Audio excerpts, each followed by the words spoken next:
Hello everyone, welcome back to my YouTube channel Commerce Chronicles. This is Sonali Kwarekar. In today's class, we will study about accounting cycle, which is also called as an accounting process.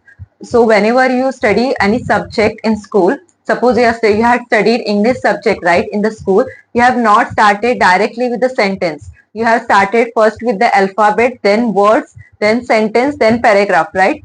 In same way, in accountancy cycle, we have to study certain steps. There are 5 main steps which we have to follow to know the accounting cycle. So let's get started. These are the 5 steps which we follow in accounting cycle or process. The first one is business transaction. The second one is recording of entries. Third is posting in ledger. Fourth is preparing trial balance, and fifth is preparing final account. So this is the first step in the accounting cycle, which is business transaction, which is also called as an identifier or identification. In this process, we will identify all those transactions which have taken place into day-to-day life of the business. So only the monetary terms, which are the transaction which are in terms of monetary, only those transactions will be recorded. So the second step in accounting cycle is recording of entries, which is also called as journal or subsidiary book. So what is the main difference between journal and subsidiary book is that once you analyze all those business transactions, you have to record them in a particular book. So that book is a journal or subsidiary book. The main difference is that journal book is the one when you have a small business, you can record all those transactions in journal book. But when you have a large business, like suppose you have one branch in Mumbai of business and other branch of your business in Bangalore. So you cannot record or maintain those in one particular book, right? For that you have to prepare a separate book. So that is called as a subsidiary book. In subsidiary book, you will study about cash book, purchase return book, sales book, sales return book. So these are the separate books which will be maintained when you have a large business. The third step in the accounting cycle is posting in ledger, which is also called as a classification.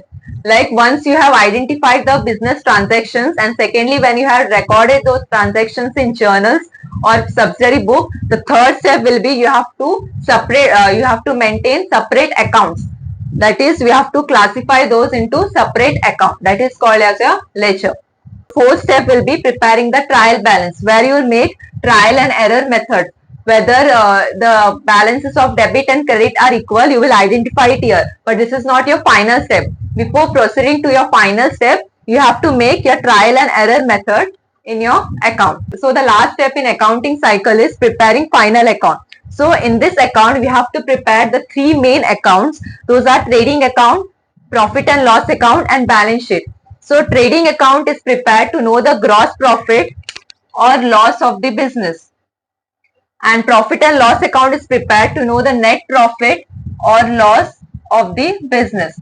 And lastly, the balance sheet is prepared to know the financial condition of your business, whether you have earned profit or loss. So let us study this with a simple example. When we were students, we used to maintain a book which was called as a rough book, right? Where we used to write all the subject which was related to science, history, maths. And once we go home, we used to write them in the separate book which was called as a fair book, where we used to write separately the science related subject from that rough book, then history related whatever we had written from the rough book, we used to write in the fair book. And after that, after some days, we used to get a test in the class, like 20 marks test or 25 marks test the teacher used to conduct it, so that we get to know whether we are prepared for the final exams. After that, finally, we used to get a final exam. From that result, we used to get to know whether we are pass or fail. So same process is followed in accounting cycle, where this rough book, where we record all this all the transactions related to business, that is called as a journal. After that, we classify them into separate account, which is called as a ledger. And after that, we make trial and error, whether before we proceed to final result, we make some trial and error, that is called as a trial balance. And after that, finally we'll get the result whether we have earned profit or loss, whether the condition of the business is good or not. So that will be done in the final account. That's all about accounting cycle. I hope you found it helpful. Thank you for watching. Don't forget to subscribe my channel and hit the bell icon so that you don't miss any session. Keep learning, stay focused. See you in the next class.